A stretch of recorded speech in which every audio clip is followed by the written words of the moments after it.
I want to introduce myself and the Brigham Education Institute. My name is Erik Alexander. I direct the BEI, which is an educational institute meant to kind of create community and progress educational skills within our institution, but also outwardly looking as well. I'll remind everyone early on that this is being recorded, and if you don't want to be recorded, simply turn off your video. And I want to really take just 1 or 2 minutes to briefly introduce what we're doing today, which is the inaugural first attempt at the BEI's Global Medical Education Café.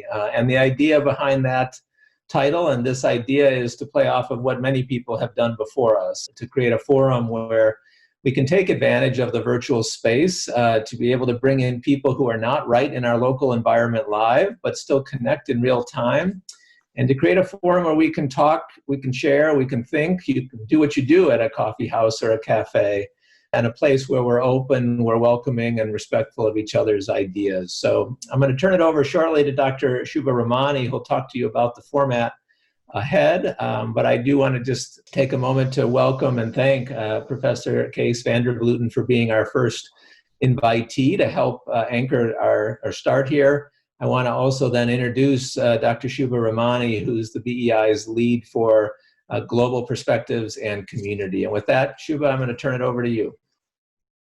Thank you, Erik. I'm really excited to inaugurate this series, a new series in the World Cafe concept, which is interactive, engaging conversations, nothing didactic, but everybody contributes to the discussion and we all learn from each other. And I thank Erik for allowing me to get this series started. And we cannot get a bigger international celebrity to be the expert at this World Cafe conversation. But more importantly, he's loads of fun to talk to. And so I would like to first essentially show what we are doing, what we are achieving in this session. So this is the first of a new series for the BEI called Global MedEd Cafe. And really, it's like grabbing a cup of virtual coffee and Zooming with each other to discuss an active MedEd topic. Today's topic is assessment, and we're going to touch on certain principles of assessment. So the agenda for today is I'm going to introduce our expert, who's going to give us a brief overview of assessment principles, assessment, a topic that's challenging to all of us health professions educators. But we then have fun in breakout groups. We have a scenario and we're going to come up with some solutions. The group moderators will briefly report back with our expert offering suggestions on our ideas. And we conclude with a summary, after which, if there's time, we can have some questions and answers. So with that, I'm going to introduce our expert, after which he will take it away. Professor Cees van der Vleuten has been at the University of Maastricht in the Netherlands since 1982. From 1996 to 2014, he was chair of the Department of Educational Development and Research in the Faculty of Health Medicine and Life Sciences. From 2005 to 2020, he served as the scientific director of the School of Health Professions Education, affectionately called SHE. So at the school, he mentors many researchers in medical education across the world, so not just at the school, beyond as well, and he supervised approximately 90 doctoral graduate students. I hope to have a cake when it hits 100, a big one. His primary expertise is in evaluation and assessment, although he's taught me many other things, including how to be a foodie. He has published widely in this domain, holds numerous academic awards, such as the John Hubbard Award from the National Boards in Medical Education in 2005, a Dutch Royal Decoration for the societal impact of his work in 2010, and a big prize at the Karolinska Prize for Research in Medical Education in 2012. He holds honorary academic appointments in Australia, South Africa, and Uniformed Sciences University and UCSF in the US. In fact, his current visiting professorship at UCSF is ongoing. It was in person, but at the moment it's virtual. With that, I'm delighted to turn over the discussion to Cees. Thank you, Subha, for this introduction. I'll try and share my screen now. I hope you can see it. Subha has asked me to give a number of assessment principles, and that within 8 minutes. I'll do my utmost. But I'll do that in broad strokes because otherwise there's no time. So one of the first assessment principle, I think, the first principle I think is that whatever you do, whatever you measure, whatever format you're using, you have to sample performance widely. I mean, this is a very, very well-documented issue that any sort of performance is contextual, and you need a lot of context. So here's a report of reliability coefficients that range from 0 to 1, and they say for a summative exam you need 0.80, and you see them compared as a function of testing time. And basically you have to have quite some testing time, quite some sampling really, to have good reliability. So sampling is important. By the way, even more subjective tests like the long case or the oral exam or the mini CEX, where there's a lot more variability between raters, still, if you sample sufficiently across many raters, you'll get a good reliability. Many subjective judgments do have good reliability. So sampling is the first one.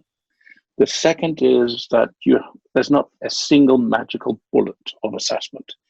We all know Miller's pyramid, and we've been climbing it since decades. And basically, we're now really into the top of Miller's pyramid. But in order to do a good job, you need to use different methods across Miller's pyramid. The third principle is that think about learning also when you're assessing. Any assessment has impact on the learner. And many times that impact is negative. Let me give you a cartoon here. This is what happens a lot in actual practice, right? And we provide very little feedback. We often give grades, but particularly if you talk about complex skills, quantitative and grade information doesn't have a lot of impact. So think about your assessment more educational. The next one, which might be a bit strange to you, but embrace the subjective and use qualitative assessment data. Particularly if we talk about complex skills, then qualitative information, narrative information, words have a lot more meaning than scores. If you look at the competency frameworks around the world, then what strikes to me is that most of these competencies are complex. Interpersonal and communication skill, professionalism, they can only be assessed by the top of Miller's pyramid, and maybe we should turn it even around, and can only be assessed through professional judgment, through observation and interpretation. Remember that if we do that with many different assessors, we get quite good reliability. So to some extent, that subjectivity is not a big issue. And then finally, optimize the assessment program as a whole.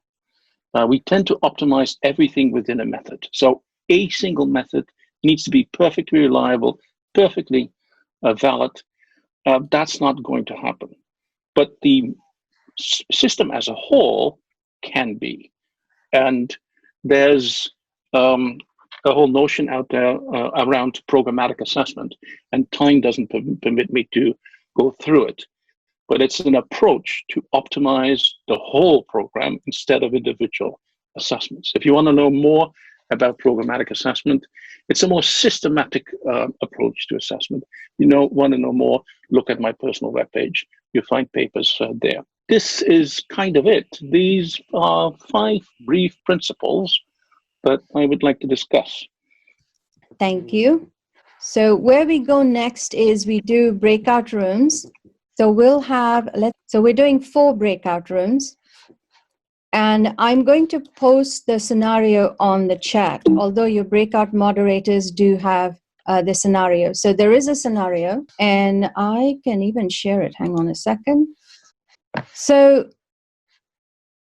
this is a scenario.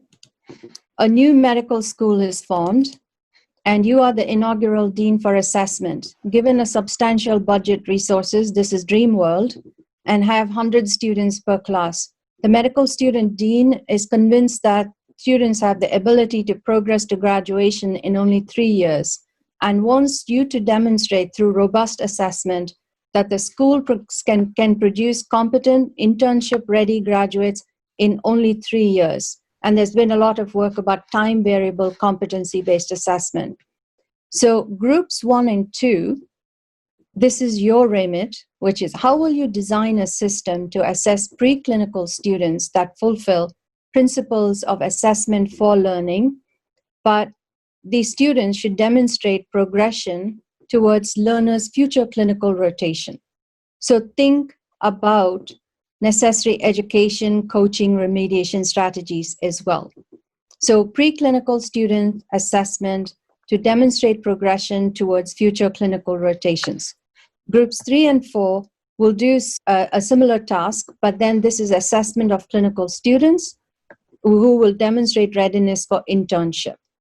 And again, always think about assessment for learning, as was just discussed, rather than assessment or judgment of learning. And all we need is 2 to 3 strategy bullets and 1 big blue sky or big idea bullet.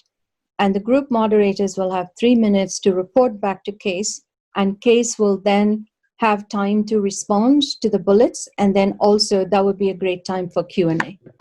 Okay? So, Caitlin, I guess we are ready for the breakouts.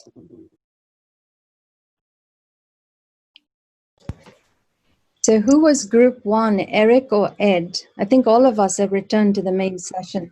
I was group 1.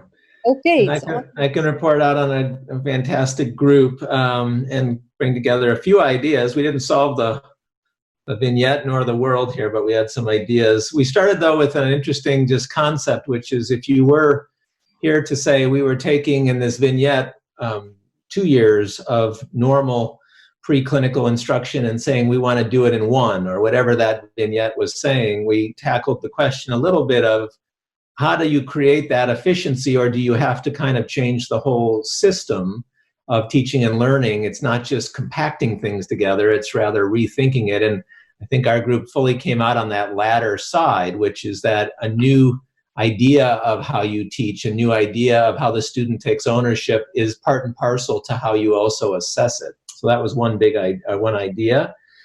I think we also centered on this idea then of a space learning, interleaving education as perhaps that educational model that also could lead to using the student to self-assess, us to self-assess, means of assessment that could get us both the learning and the assessment to competency in a quicker time. And our big idea, maybe not so big anymore, was how we might use technology in that fashion.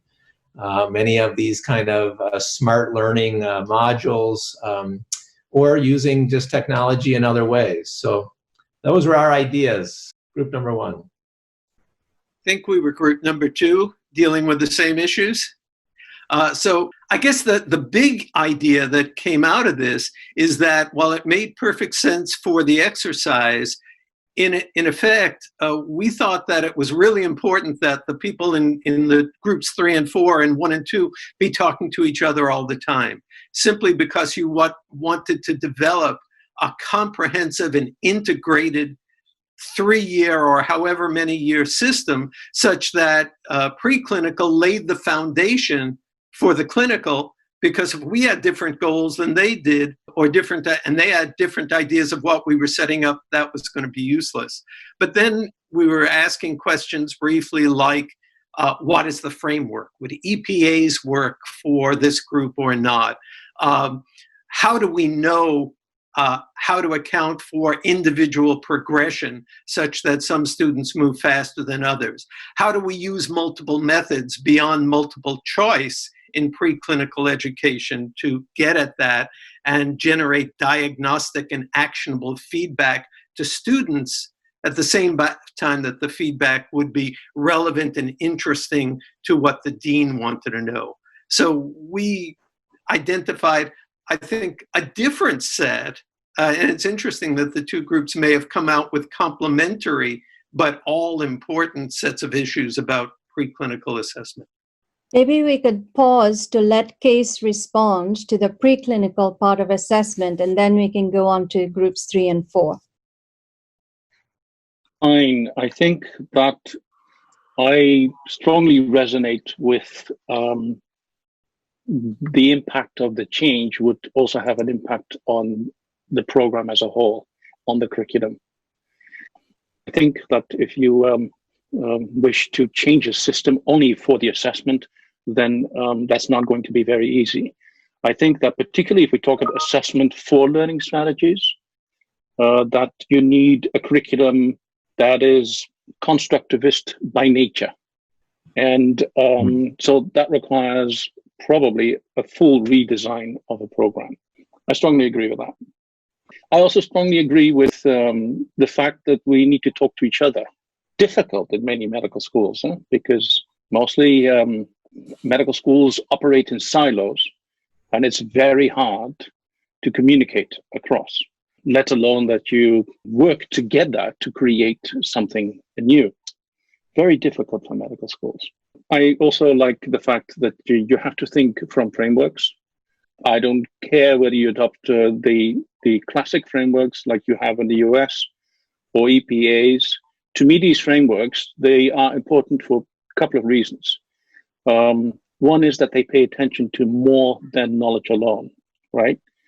And if you look at the different competency systems across the world, they really look very similar. So apparently there's consensus on what we want our professionals to be able to do. So I think that's important. I like the APA framework because it's clear to clinicians. So that can be done as well.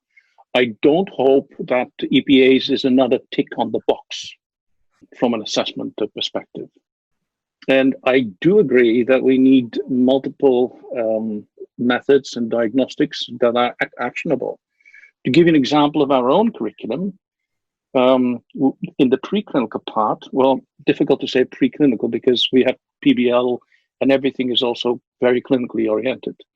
But we have a multiple choice test that is given 4 times a year. It's kind of a final examination. We call it progress testing.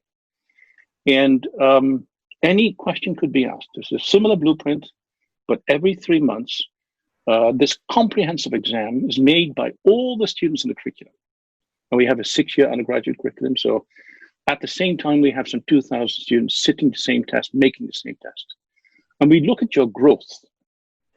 We look at how you perform relative to your past performance. Furthermore, we provide them with subscores, an online system, and they can look at any sort of score. I want to know how I grow on my anatomy or on my total basic sciences. And that's all visible and available to them. So here's an example of how you can create something which is innovative with a classic approach, such as a multiple choice testing. Okay. Thanks, Cees. Martin, would you like to go next? Sure. And so our group had a lively discussion, and I think builds on what's been said so far. And so one of the things that we thought to emphasize in a shorter curriculum is that more of the assessment be front loaded, so that as much of it early as possible, so that we could act on the assessment data with a time window in which to modify the person's educational journey through the medical school, as opposed to the summative model of just having a difficult exam at the very end and then leaving it up to the student to make their way to that exam in what they perceive as the best way of doing that. And all of us were in the subgroup were charged with in our education roles are around clinical clerks. And so that in what we would want from the preclinical group, as we break down those silos, is I think that the medical knowledge quantification helps, but doesn't help as much as perhaps the ability to communicate and to the ability to function in a team. And so that those sorts of experiences in the preclinical phase and feeding to us in a clerkship, for example, information on that and being able to hit the ground running during their clerkship experiences or clinical experiences, feeding that kind of data forward would be advantageous compared to the way we do it now. And along those lines, the interactions between students can be a simulation for the interactions in an interprofessional team, and so that the ability to collect assessment data, as Dr. van der Vleuten pointed out in the portfolio, on how well you function as a team member would be important. And is relatively disadvantaged now in terms of the way we collect information. So that could help. And then the big idea was around remediation and tilting remediation to coaching. And so remediation right now is a scarce resource that we apply to just a few people, and it's somewhat stigmatized.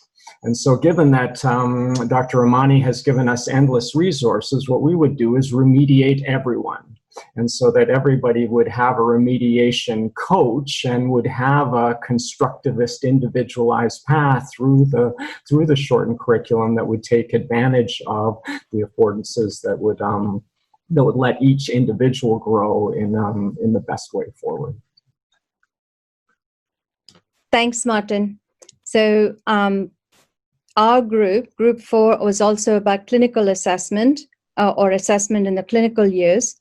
So I just want to present bullets in a sort of phased way. So the first thing was knowing or defining what internship readiness means. So unless we have this down, we don't know that our learners are ready for internship. Then how do we assess that? Programmatic assessment or something similar, which uses multiple methods of assessment, and along the top 2 levels of the Miller's pyramid or inverted pyramid, so combining simulation with direct observation or workplace assessment, multiple samples, such as that we get multiple snapshots of the learner performance over time, and Narat suggested over a longer period of time, not necessarily over one rotation, but over a couple of years, for example. Multiple assessors, which can enhance reliability, and using the aggregate. So a series of formative assessments, but using the aggregate data to make a judgment at the end, have they reached the readiness for internship?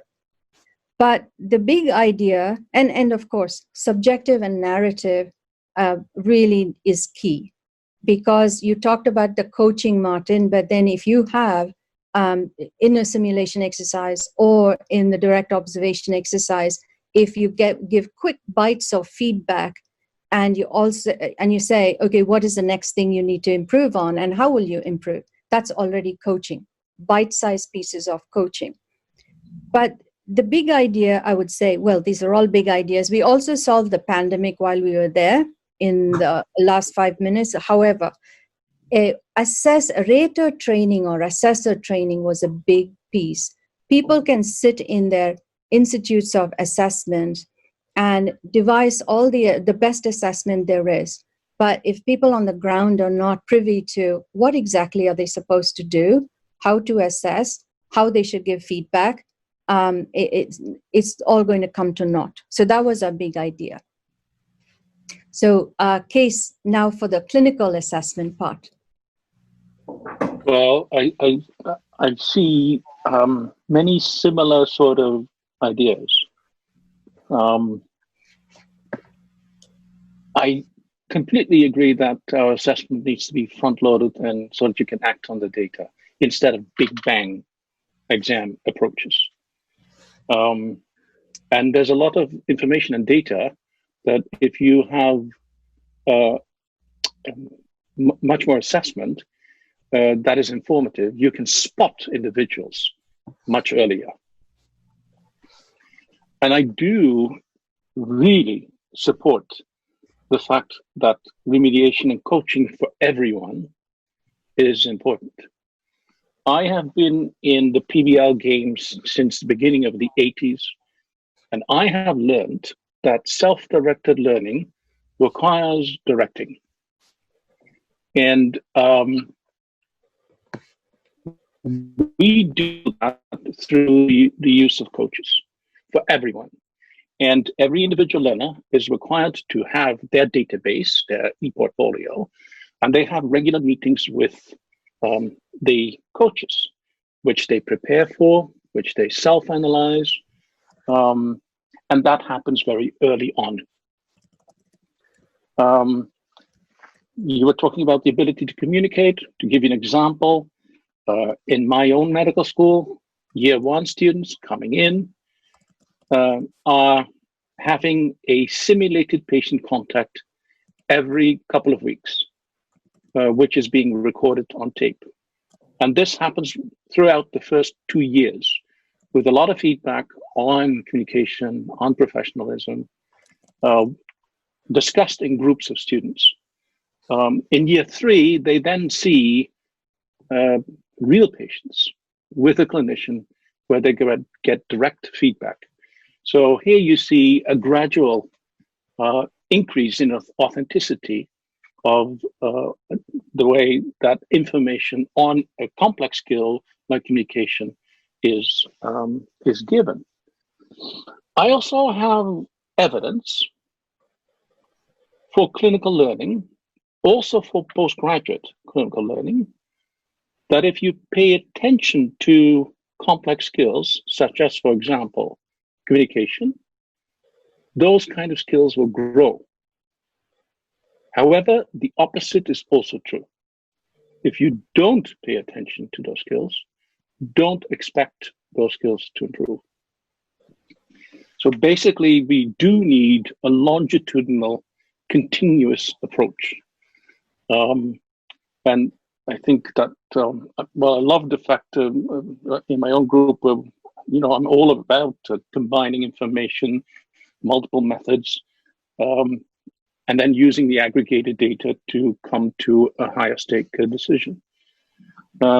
So I see a lot of commonality. Now the question is, how do we get there? Okay, so that was great. And I think, the key is it takes time, right? But we have an unlimited resource for this medical school. So I think once we just apply the money in the right way, we allow the faculty to connect and carry it forward, maybe. Yeah, but it's very difficult. I've done studies also. It's very difficult for faculty to think outside the classical summative paradigm in assessment. And I'll add to that, given Erik's question, I think all the money in the world does not necessarily change culture. And if you could tell me the amount that would get a faculty to rethink the way they've been thinking fundamentally for 1 million years, well, that's a lot of money. Yeah. Faculty development came up. We need to train people. And in my own institution, we have an ongoing round-robin circus around the hospitals where we train clinicians about how to assess and how to give feedback. And I've been doing this for many, many years now, and I see them change. So staff development is really important. And then if you want to change, you need a strong leader, and you need people to buy in. You need a bottom-up approach, involving people early on in the change. If people don't understand why some change is needed, they won't go for it.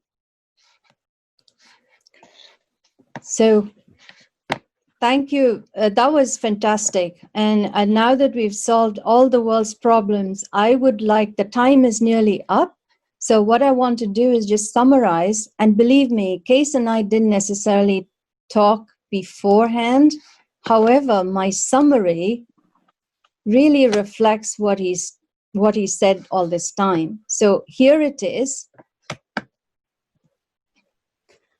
So the assessment can be assessment of learning or for learning. This is assessment of learning, which is similar to the, oops, okay.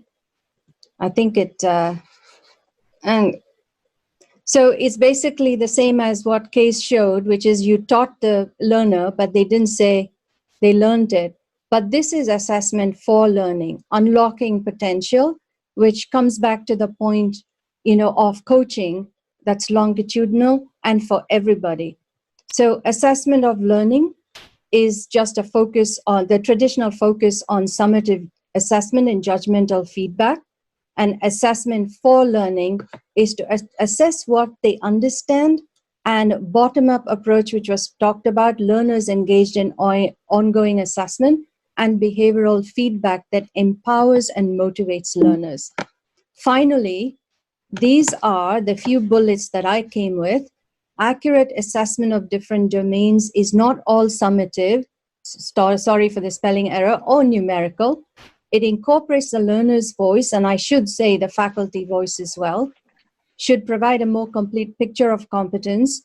Validity, reliability are not the be-all and end-all. That's just one of the few elements. We need achievability, feasibility, practicability. Constructs should be aligned, that is, domains being assessed and the assessment methods need to be aligned. Training of assessors is critical, and applying coaching principles for performance improvement, the real prize is growth of the learner and ongoing performance improvement.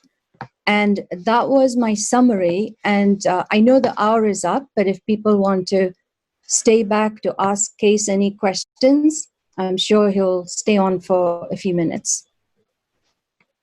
I just wanted to add my thanks, Cees, for helping make this successful launch to a new idea. And I want to thank everyone who also joined us, took an hour out of your schedule. One of the fun things we're also doing, thank you, Christina, for the chat, monitoring the chat. We are trying to crowdsource some conclusions at the end of each session, and we'll send those out. And we are the crowd, and those are our conclusions, so we'll send them out to everyone. But thank you all. Thank you, Subha. And I know people have to drop off while I'm sure Cees will stay for a few more minutes.